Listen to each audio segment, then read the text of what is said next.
Journée caniculaire à Paris. Les rares passants qui s'aventurent dehors cherchent l'ombre à tout prix.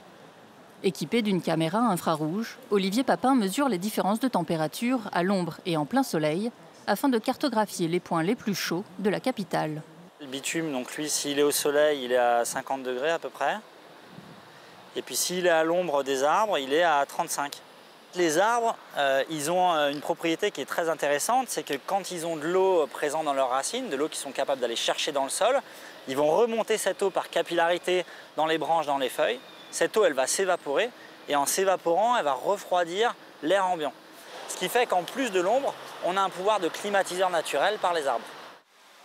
Végétaliser la ville, une nécessité pour supporter les grosses chaleurs. Florence Berthoud, maire du 5e arrondissement de Paris, en est convaincue. Et quand le sous-sol ne permet pas de planter des arbres, les alternatives sont nombreuses. Voilà, donc ça c'est des euchères. Là vous avez des phlox, et puis les hémérocales, et là des fuchsias. Ce qui est important évidemment, c'est la diversité des végétaux. C'est aussi leur résistance à la chaleur, parce qu'on sait très bien que s'il faut arroser 2 fois par jour, ça va être très compliqué.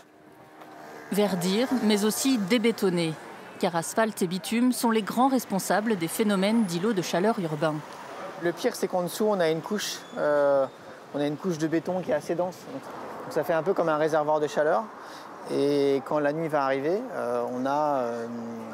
toute la chaleur emmagasinée va être relarguée dans l'atmosphère.